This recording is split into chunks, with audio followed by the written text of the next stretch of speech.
One way road তো আসলে কিছু করার থাকে না। তো আজকে আমি কথা বলছি, কালকে আমি চলে যাব, এটি বাস্তব। এটাতে বিষণ্ণ হওয়ার কিছু নাই, কিন্তু বিষণ্ণতা তখনই পায় যে কিছু মানুষের হয় না, পৃথিবীতে আসে কিছু মানুষ চলে যাওয়ার পরও মানুষগুলি বেশি কষ্ট পায়। যেরকম জাভেদ আঙ্কেল, একটা ছোট স্মৃতির কথাই বলি। উনি আমার কয়েকটা ছবির কোরিওগ্রাফ করেছে। ওনাকে একদিন ওনাকে ভাই বলতে গিয়ে উনি আমাকে বললো যে না, তুমি আমাকে একটা রিকোয়েস্ট করব, তুমি আমাকে বাবা বলবা। তো সেখান থেকে আমি তাকে যখনই দেখা যায়, বাবা কি অবস্থা, কেমন আছো তুমি? ভালো আছি। তো দীর্ঘ প্রায় 5-6 বছরের মধ্যে অতটা কানেক্টিভিটি ছিল না আমার। আন্টির কথা শুনেছি, আর আজকে ওনার চেয়ে একটু অল্প করে আন্টির কথাই বলবো। একটি মহিলা, যে মহিলা নাকি এত জৌলুস নিয়ে চলচ্চিত্রে আসছিলেন, জাভেদ সাহেবকে বিয়ে করার পরে 42 বছর সংসার করার পরে, আমি নারীদের উদ্দেশ্যে এই কথাগুলি বলবো।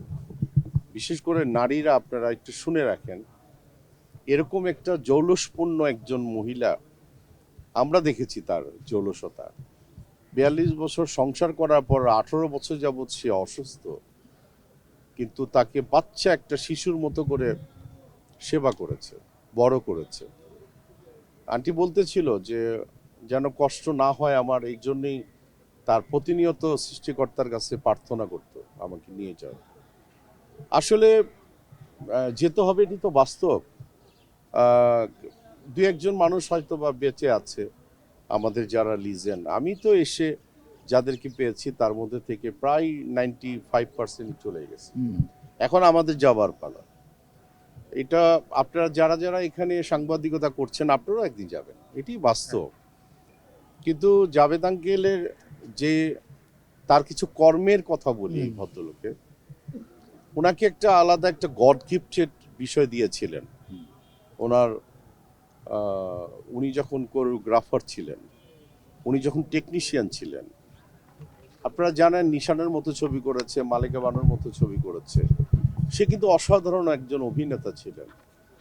এত গুণে গুণান্বিত একজন মানুষ চলে যাওয়ায়, উনি হচ্ছে আমাদের আইডল। একজন মানুষ চলে গেছে এবং জীবন দশায় উনি, আমার মনে হয় লাইফ টাইম পাওয়া উচিত ছিল, আর সেটা পায়নি। আক্ষেপ তো আমাদেরও, ডেফিনেটলি আমাদের আক্ষেপ। খালি কথা বলবো যে আল্লাহ সুবহানাহু ওয়া তাআলা, আপনি এই মানুষটাকে জীবন দশায় যে সম্মান দিয়েছেন, আপনি জান্নাতে ওরকমই সম্মান দান করবেন, আমিন। এটুকুই বলবো।